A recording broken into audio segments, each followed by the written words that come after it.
Procedimientos de control por órdenes de producción y por clases. Contabilidad de costos históricos. Querido público, reciba un cordial saludo y disfrute del pequeño contenido que hemos preparado para usted, esperando sea de su agrado y represente un beneficio académico.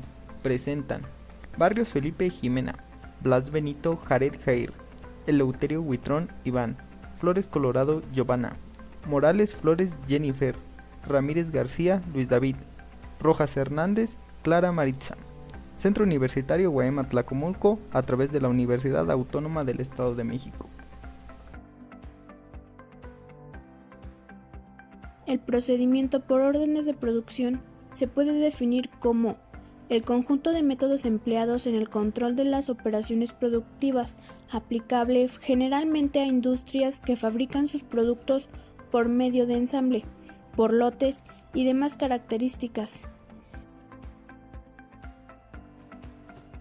Tipo de industria en que se utiliza el procedimiento por órdenes de producción. Como sabemos, existe gran cantidad de clasificaciones de industrias, entre ellas se encuentran las extractoras, que básicamente son recursos renovables y no renovables, y las de transformación. Las industrias que hacen este procedimiento son las que realizan artículos específicos y con características iguales. Por ello, es más fácil separar los elementos de costo, ya que suelen ser más notables todos los elementos del producto y siempre son los mismos materiales. Algunos ejemplos de este tipo de empresas son los talleres de sastrería, los astilleros, los talleres de obras ornamentales en metal, las fábricas de tornillos y tuercas, mueblerías, ensambladoras, jugueteras, impresoras, entre otras. Las características del procedimiento de control por órdenes de producción y por clase nos van a permitir ver las cualidades específicas de un producto o un procedimiento. Estas cualidades nos van a permitir también agrupar homogéneamente cada uno de los elementos dentro de una hoja de cálculo del costo. Al realizarlo analíticamente por diferentes agrupaciones de artículos, indicará la alta fabricación de la entidad. Nos mostrará los artículos que más han vendido o que han tenido deficiencias. Implica una serie de pasos a seguir. Uno de ellos, y con el cual se inicia este proceso, es la elaboración de la solicitud de orden de producción. En este se plasma el tipo de artículo, la cantidad, sus características principales, como son medidas, color, naturaleza, entre otros aspectos. La solicitud de orden tiene un formato muy singular, aunque cada entidad puede agregar o eliminar datos, pero debe contener por lo menos datos básicos como los elementos de la hoja del costo unitario, es decir, materia prima, sueldos y salarios, gastos indirectos. Todo esto para que al fabricar el producto se determinen los valores de cada elemento del costo. Y finalmente, las órdenes de producción tienen como finalidad desconcentrar los elementos que agrupan el producto, por lo tanto implica desmembrar el artículo de lo general a lo específico y luego generalizar nuevamente ese costo para obtener un promedio entre todos los artículos hechos. Ventajas. La orden de producción por los elementos de la solicitud muestra detalladamente los costos de los elementos del artículo. La producción en proceso es fácil de valorar, ya que al momento de fabricar el artículo, en el orden se va determinando los costos y con ello se evita efectuar un inventario, pues estos están implícitos en el valor asignado a cada proceso. El presupuesto o las estimaciones serán fáciles de elaborar, ya que todos los costos son conocidos e identificables con prontitud. Al elaborar un estado financiero, se reconocerá de manera práctica si es que existe utilidad o pérdida del ejercicio. Desventajas. 1. Determinar el gasto administrativo es algo laborioso, ya que al llenar el formato de la orden de producción se complica hasta cierto punto el prorrateo. 2. La principal característica de la orden de producción es la forma analítica de sacar los costos. Por lo tanto, resulta incómodo estructurarlos, ya que existen tiempos programados para entrega. Entonces, no se atiende rápidamente a la producción y a la determinación del costo, y en casos extremos se determina realizando valoraciones históricas como aproximaciones del mismo costo.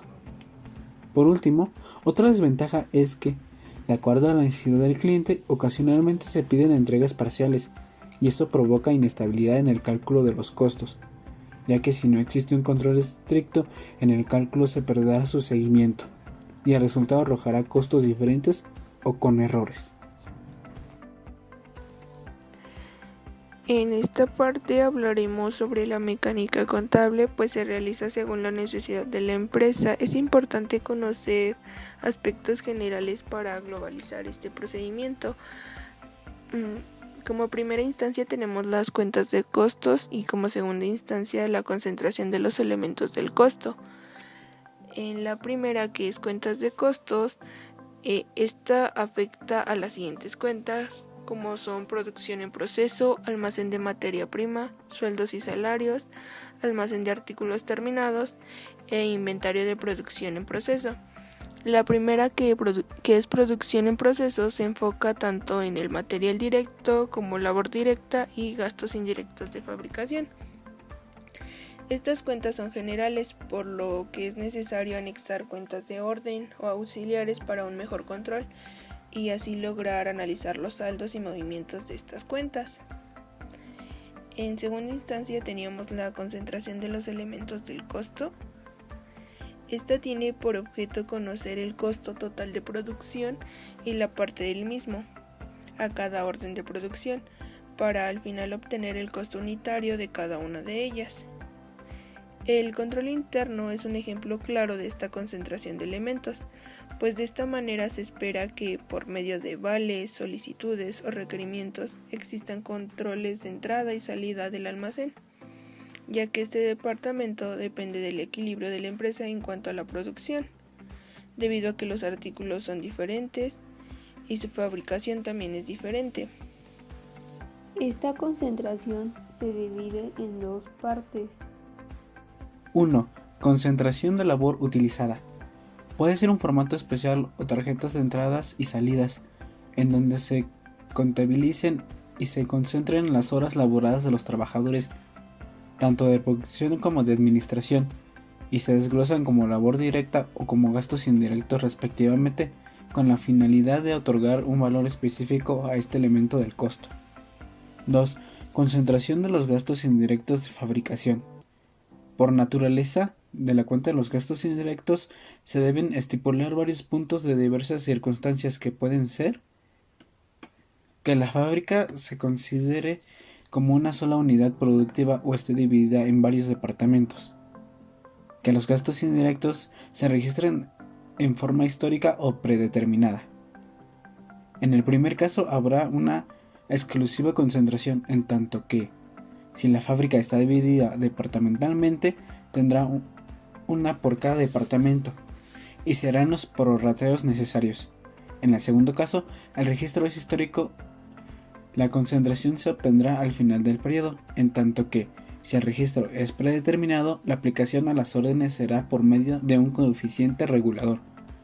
La acumulación de los gastos indirectos de producción reales cuando se utiliza la técnica predeterminada. Para calcular los elementos de los costos con materia prima, labor directa y gastos indirectos existen dos formas, reales y estimados, y se debe realizar un ajuste en caso de que existan variaciones, lo cual origina coeficientes reguladores si existiera una diferencia en el caso de los estimados. Estado de costo de producción y ventas. Los estados financieros más relevantes son el estado de resultados y el balance general. Dentro de cada una encontraremos de manera detallada las operaciones que se realizan en la fabricación de un artículo. En estos estados financieros se analiza la materia prima, la producción en proceso, la producción terminada y los artículos vendidos. La finalidad de estos informes son: 1. Amparar o respaldar. Este informe ampara cada orden de producción. 2. Especificación. Los reportes se hacen de acuerdo a las órdenes de producción trabajadas. Y a continuación ejemplificaremos el estado de costo de producción y costo de producción de lo vendido. Primero, debemos colocar el inventario inicial de producción en proceso. Después obtendremos el material utilizado, la cual se obtiene de la siguiente forma. Colocaremos el inventario inicial de materiales más las compras netas. Obtendremos el material disponible. Restaremos el inventario final de materiales y nuestro resultado será el material utilizado. A nuestro material utilizado le sumaremos la labor directa y obtendremos el costo directo primo. Al costo directo primo le sumaremos los gastos indirectos de producción, con lo cual obtendremos el costo incurrido. Después sumaremos el inventario inicial de producción en proceso más el costo incurrido y obtendremos el costo total de producción. A este resultado solo le restaremos el inventario final de producción en proceso y obtendremos el costo de producción de los artículos terminados. Finalmente, obtendremos la diferencia del inventario inicial de producto terminado y el inventario final de productos terminados y se lo restaremos al costo de producción de artículos terminados, con lo cual habremos obtenido el costo de producción de lo vendido.